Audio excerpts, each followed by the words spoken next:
sticking with us. Now let's get straight to the conversation. Real Housewives of Lagos Season 2. I think it was hotter than Season 1. Just in case you need a little refresher, here's a trailer. The 6 feet Amazon queen walks in. No. Where to? Where from? It's only a matter of time before we ruffle some feathers. Guys, this is my friend Tanya. Reminds me of Caroline. Probably someone has a type. Hey, baby. I don't know. What are you doing? When 2 or 3 women are gathered, expect drama. Public toilet, keep quiet. Public toilet. Round 1. Are you threatening to physically attack me again? Cut the Where? Here. Girl, take your raccoon face on. A raccoon? What does that look like? Well, joining me on the show, how did you put it? The 6-foot Amazon queen walks in. That's what you said, right? 6 feet Amazon goddess. Okay, the 6-foot Amazon goddess is sitting with me. Faith Morey, great to have you on Arise 360. Thank Congratulations on a fantastic, dramatic season, Real Housewives of Lagos Season 2. Honestly, tell me, what did it feel like when the final camera rolled and it was like, that's a wrap, we're done?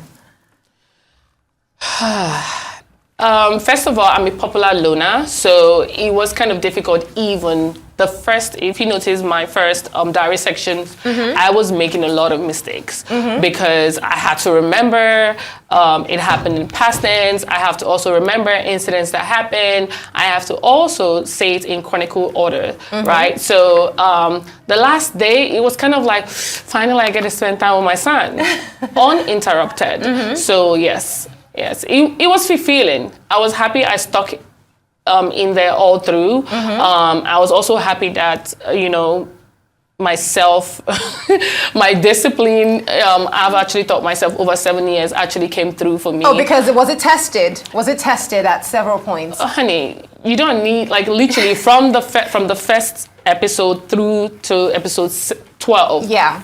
Yes, it was. Walking in already, it's already tested. Because you don't, let's be honest, you have those when you walk in, you have girls going like this. But I actually sleep well at night, knowing that I keep people up at night. So I'm like one of those. No, but wait, let's talk about you keeping people up at night. Now, let's start with the first outfit, okay? Now, it's like, for me, it gave me Mean Girls vibes. Okay. Because you've seen the movie, right? The queen bee, the plastic, Lindsay Lohan and the likes. And then a new girl walks in and, you came in your beautiful outfit. I thought it was cute. But then everyone had something to say about the fit. Do you think it was based off of, well, she's a new girl joining the team, or it was just based off of, wow, she looks really good, but, let's not act like we like her outfit. Let's just make her feel a little odd about it so she makes us feel better. Oh, my goodness. I like the fact that you have different perspective. That's a good one. Course, looking at life. Of course. To be honest, I said it on the show. If I look at myself on the mirror and I look really great, I really don't care how people take me. I'm not in the business of making friends. Okay. Let's put it that way. Okay. If I find one friend, which I ended up making 2 friends on the show, it's a plus for me. But I love myself. Like literally, I'm like, my manager every day goes like, it's enough, Faith. And I'm like, oh, makeup check, hair check, outfit check, legs check, body check. Honey, I don't care what you say. Okay. So how would you describe, let's talk about that self-love a bit. How do you differentiate between self-love and then just being cocky? Like, I really like myself to the point where it's like, have I even got into the space where this is something I should like about myself? Or is this something I should change about it? How do you differentiate self-love from just hurting people? Like, okay, this is something I should change, but then I like myself too much, so I'm just gonna keep doing it. How do you separate that? Well, why would the love of myself cause you problem? Why should it affect you? Why should the way I walk into a room be your problem? If you love it so much, why not do the same? We have the same 2 fits. It's just that my leg is longer than yours. Do you understand? Like, you also need a little bit of cocky for you to deal with. I'm not saying don't have ego, but you need, that's confidence. And I was in the modeling industry, and modeling actually taught me how to be confident even when I hear 20 no's in an audition. In an audition. Do you understand? Yeah. Like, when I went through all that, I have a kid. I lived in Texas as a Black young girl. I lived in Cali as a single mom. And then you want my fellow ladies to be my problem. Sweetheart, you are just. No, but let's get back to the show now. Let's get back to Real Housewives. Now, I like when you bring in the fact that you lived in Texas. Yeah. You have a son, very handsome little boy. Ethan's mom. Ethan's mom. Now, you came back to Lagos Yeah. to do the Real Housewives of Lagos. Tell me about your experience in the U.S. and why you felt like, okay, you know what, it's time for me to come back to Nigeria. Why did you do that? First of all, I have so many hats on. I'm a model, aspiring actress, a Scrum Master project manager. I'm also a solar consultant, you know. And that was one of the reasons why I came to Nigeria in the first place. And one of the reasons why I joined the Real Housewives of Lagos. It's a huge platform. You know, I wanted to bring reusable energy to certain parts of Nigeria, especially in Port Harcourt. Okay. You know, where I'm from. And if you watch the show, you will hear me, I think everybody got tired of me saying, I'm from Port Harcourt, I'm from Aquaria, I'm from the ghetto. But honey, that's why I'm the person I am today. Did you feel weird when Iyabo was like, oh, you're from the ghetto, but you can't speak your language? Because that's something that I think has been a major conversation. Baby. Like, oh, you are from the ghetto, but you know, would you think that was necessary? Like, why did you say I'm that? from PH, and what does PH people say online? See, the fact that my Port Harcourt people are fighting for me or like supporting me on that, I'm good. Do you understand? Because in Port Harcourt, if you live in PH, you know better that Pidgin English, which I'm very fluent in Pidgin English. Should we do it? Should we go? My sweetheart, are you ready? Let's go, dear. All right, let's go. Let's go. You start. I want you to... No. I can't be talking to myself. You have to say something. You're answering a question. Okay, so ask me a question question again. Okay, so I'd ask you, say, this your Pidgin matter, like, how go be? Me, I like Pidgin English well. I'm a Port Harcourt girl, so that's my first language be that. Okay. You know, and if you won't go there, I feel argue where for Pidgin English. But I want to ask a question, right? Because I'm going to tell you this for free. I think my Pidgin is terrible. But I speak it either way. I'm like, listen, that's my gift. I'm going to bust your ears with my terrible Pidgin English. Why, as Nigerians, do we have this thing where it's like, yeah, we're all Nigerian. You're a beautiful Black Nigerian woman. I'm a beautiful Nigerian woman. We all are. Yes. But it's like we try to poke holes in people because of our differences. You're from PH, I'm from Anambra State. Yeah. You might not speak your language. I might speak mine, or I might not even speak my language. But why does that make you less of a Nigerian woman? And why do we need to even validate your womanhood and your importance based on whether or not you speak or do not speak Pidgin or your language? Like I said, one of the reasons I joined the Real Housewives, minus bringing my business on the show, was also, you know, showing people that people like me, that it's okay. It's okay for you to own your story. It's okay for you to be kind to people, even if you meet 1,000 people along the way that are mean to you. Do not change who you are. It's okay for you to take a year or 6 years to make someone your friend or call someone your friend, because that's the way, you know, friendship to us is family, some of us, you know. So I want girls to know that it doesn't matter where you're from. I can meet you today and I love your energy and I say, hey, you know what?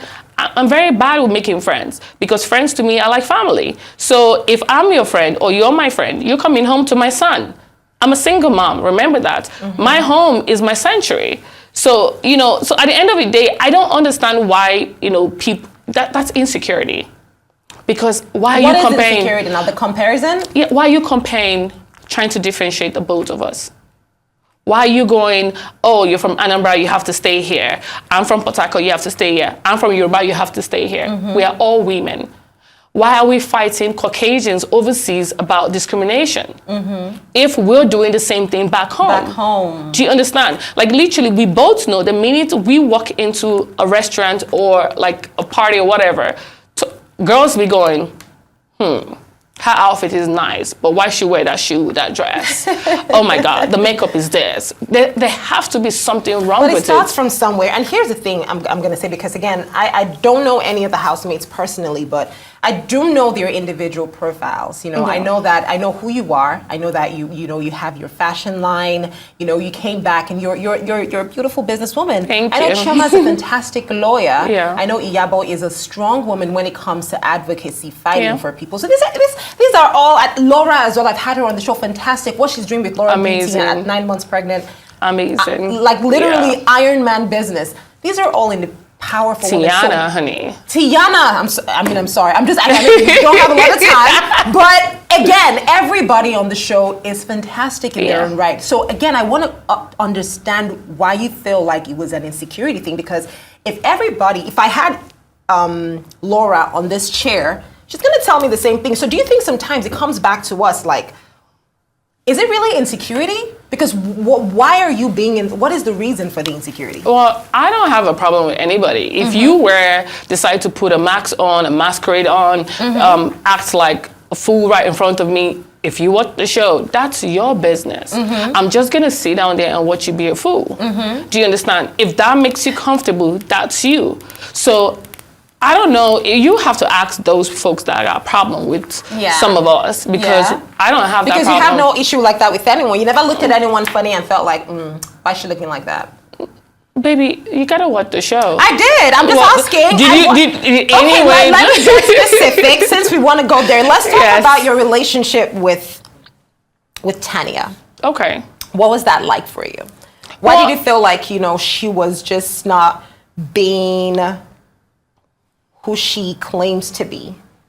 Well, I'm not with, you have to remember, we shoot individual scenes and then we meet once a week or once a month. I can't remember anymore. But, we're discussing things that happened, probably in our individual shoot, or I just say something and then it piques the interest of the whole group and we start discussing that. So I don't know her personally, but if you guys notice, I waited till the last episode to kind of voice out my opinion because I like to give people the benefit of the doubt, baby. And I started noticing that from when I had the yoga section with her. Like I said, when she's alone, she's vibrant. You can, she's this fun person to be with. But if she's in the group, it's a total different experience. Not just quiet, honey. That's what you saw. Oh, wait. Let me use another word. And correct me, please, okay? Because I'm also trying to be a representation of everyone who's watched the show. So kind of like how you said I have different perspectives. Yeah. So if quiet is not the word, would you say passive-aggressive? Well, I think Mariam and Laura were very descriptive when they used the words.